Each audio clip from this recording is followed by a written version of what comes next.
घूमते घूमते ना नीतू को ऐसा लगा जैसे जुप देने इसके पास से कुछ गुजरा है और एकदम ठंडी हवा आई है। मम्मी नहीं, मैं गिरी नहीं हूँ, मुझे तो किसी ने धक्का मारा है। मैं आराम से उतर रही थी सीढ़ियों के नीचे ना, तो मुझे पीछे से किसी ने धक्का मारा, मुझे नहीं पता कौन था। ये क्या है? पहले चूड़ियों की आवाज़ आई, अब मैंने अपनी आंखों के सामने देखा कि एक औरत की परछाई है खड़ी थी और फट से मेरी आंखों के सामने ही वो गायब होगी। देखते ही देखते ना इसके जो रूम की दीवारें थी ना, उनमें से खून निकलना स्टार्ट हो जाता है। अब ना ये देखती है कि धाड़ देने एक परछाई इसके ऊपर आई। फोटो फ्रेम पर ना जो फूलों का हार चढ़ा हुआ था ना, वो धाड़ देने टूट गया और सारे फूल इधर उधर बिखर गए।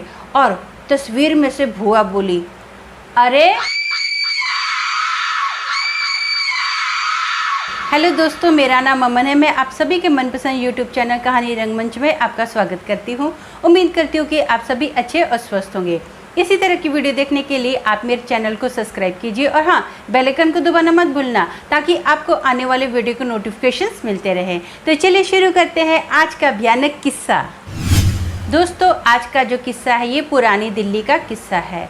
अमृतसर में ना एक फैमिली रहती है जिसमें हस्बैंड वाइफ और उनकी एक बेटी है। इसका नाम नीतू है। नीतू की उम्र 10 साल की है। नीतू ना बहुत साल के बाद अपने दादा दादी के घर पर जा रही है। इसके जो दादा दादी है ना, वो पुरानी दिल्ली में रहते हैं। इनकी वहाँ पर बहुत बड़ी हवेली है। बहुत सारे लोगों का ऐसा मानना है कि पुरानी दिल्ली में जितनी भी हवेलियाँ हैं ना, ज़्यादातर कब्रिस्तान पर बनी हुई है। वहाँ पर भूत प्रेतों की बहुत ज़्यादा हरकतें होती रहती हैं। लेकिन जो नीतू होती है ना, ये बहुत साल के बाद अपने दादा दादी के घर इसलिए जा रही है। जब ये छोटी थी ना, तो ये ना मतलब जब बहुत ही छोटी थी, पैदा हुई थी ना, कुछ दिन के बाद ये इसकी जो मम्मी थी इसके डैडी के साथ इसके दादा दादी के घर पर गई थी। तो नीतू की तबीयत ना बहुत ज़्यादा ख़राब हो गई थी। पूरी रात ये रोती रहती थी, इसका बुखार नहीं उतरता था। तो उसके बाद इसके जो मम्मी डैडी अमृतसर वापस आए ना, तो एकदम ये ठीक हो गई। जब भी नीतू बचपन में अपने दादा दादी के घर पर जाती थी ना, तो ये अक्सर बीमार हो जाती थी। तो इसके मम्मी डैडी ने ना नई दिल्ली जाना छोड़ ही दिया था। उनको ऐसा था कि शायद यहाँ का माहौल जो है, पानी हवा पानी जो है नीतू की सेहत के लिए अच्छा नहीं है, तो वो नीतू को वहाँ पर लेकर ही नहीं जाते थे। कभी कभार इसके जो दादा दादी थे ना, ये अमृतसर ही मिलने के लिए इन लोगों के लिए आ जाते थे। लेकिन अब जो नीतू है 10 साल की हो चुकी है, तो इसके अभी मम्मी डैडी सोचते कि चलो बच्चा बड़ा हो गया है, वैसे भी दादा दादी के घर पर गए हुए बहुत साल हो गए हैं, इस बार वहाँ पर चलते हैं। नीतू की ना एक बुआ थी जिनकी डेथ हो गई थी। ये जो बुआ थी इसकी शादी हो चुकी थी। बुआ का नाम सरला था और जो बुआ की शादी थी वो पुरानी ही दिल्ली में हुई थी। तो एक बार क्या हुआ, बुआ का अपने पति के साथ झगड़ा हो गया और गुस्से में बुआ ने क्या किया, अपनी स्कूटी उठाई और ससुराल से निकल के सीधा मायके की ओर आ रही थी। रास्ते में एक ट्रक से टक्कर हो गई, जिसकी वजह से बुआ का बहुत बुरा एक्सीडेंट हुआ और ऑन द स्पॉट बुआ की डेथ हो गई थी। उसी टाइम पर नीतू भी पैदा हुई थी। उस दौरान क्या हुआ था, नीतू की मम्मी की जो हेल्थ थी ना बहुत ज़्यादा ख़राब थी। यहाँ तक कि जब नीतू पैदा हुई थी ना, ये भी बहुत ही ज़्यादा कमज़ोर थी, इसकी तबीयत भी बहुत ज़्यादा ख़राब थी। नीतू के पैदा होने के बाद ना डॉक्टरों ने बोला था शायद ही माँ बेटी को हम बचा सकते हैं। तो जिसकी वजह से इसके जो नीतू के फादर थे ना, अपनी बहन की मृत्यु पे नहीं जा सके थे।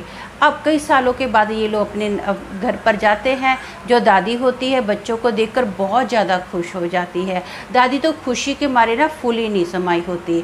दादी ना नीतू को बहुत सारी अच्छी अच्छी डिशेस बना के खिलाती है। जो दादाजी होते हैं नीतू से बहुत सारी बातें करते हैं, बहुत खुश होते हैं।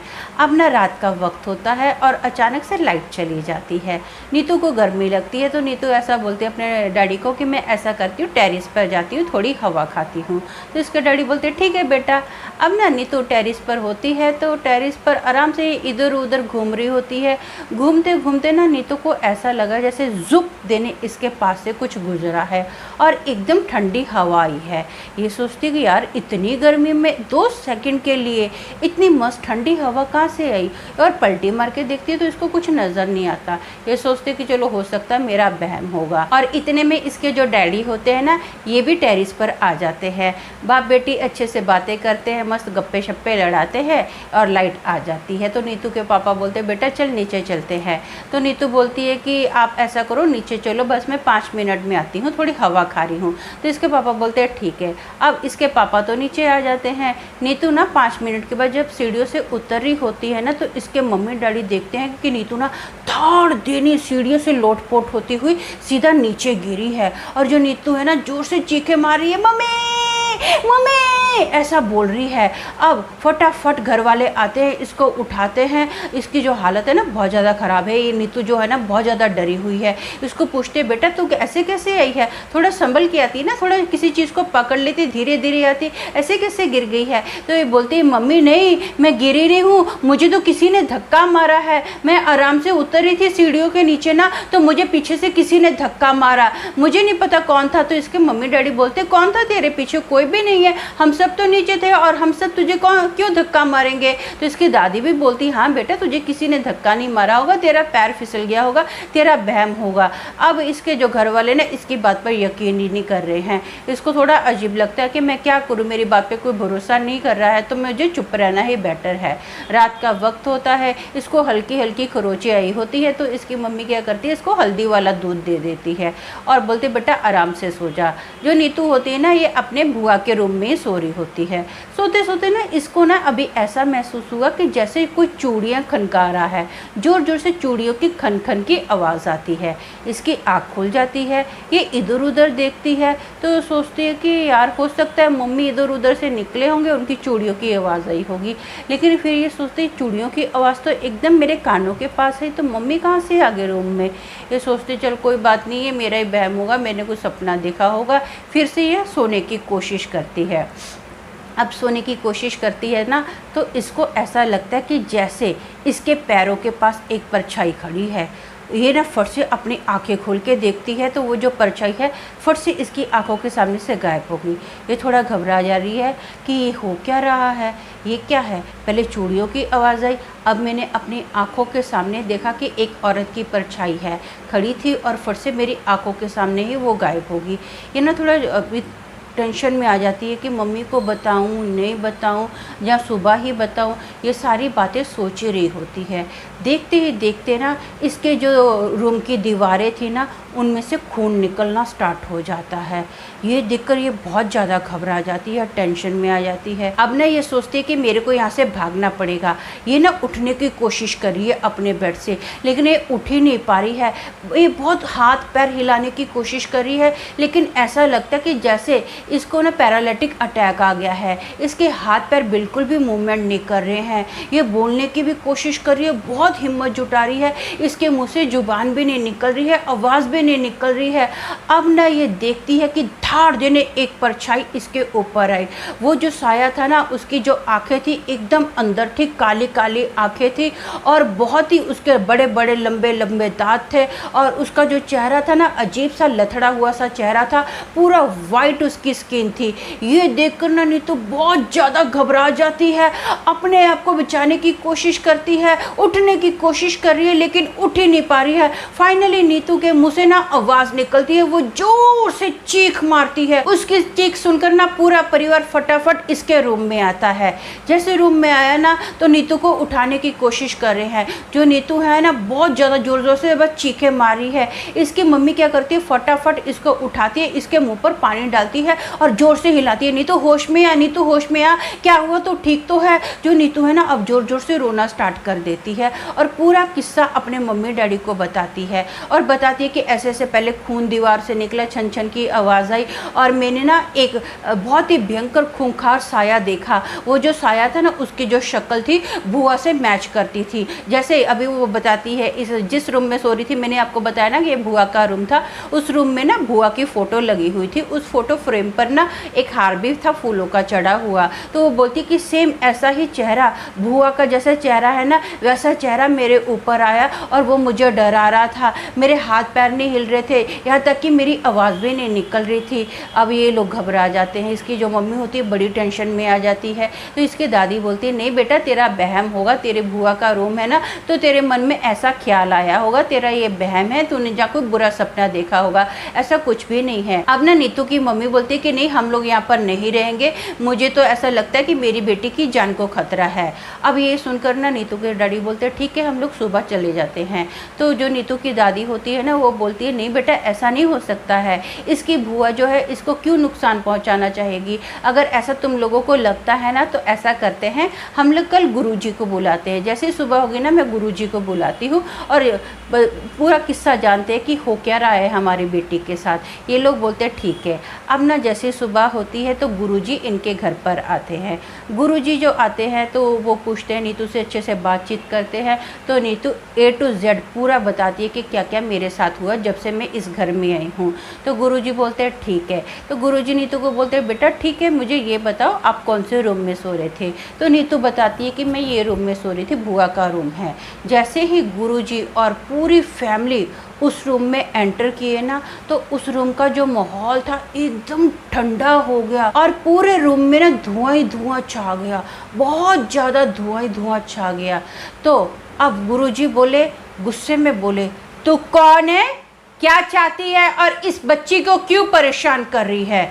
जैसे गुरुजी ने ये बोला ना तो बुआ की फ़ोटो फ्रेम पर ना जो फूलों का हार चढ़ा हुआ था ना वो धाड़ देने टूट गया और सारे फूल इधर उधर बिखर गए। और तस्वीर में से बुआ बोली, अरे मैं तो इस लड़की की बुआ हूँ, मैं इसे परेशान करना चाहती थी, मुझे इस लड़की पर बहुत ज़्यादा गुस्सा है। मेरा भाई जो मुझे इतना ज़्यादा प्यार करता था वो मेरी मौत पे नहीं आया, मुझे इस पर इसलिए गुस्सा है जिस दिन मैं मरी उससे 2 दिन पहले इस लड़की का जन्म हुआ था और इसकी वजह से मेरा भाई मुझे मेरी मृत्यु के वक्त मिलने तक नहीं आया, मुझे देखने तक नहीं आया। इसलिए मुझे इस लड़की से ना बहुत ज़्यादा जलन है, चिढ़ है, नफ़रत है।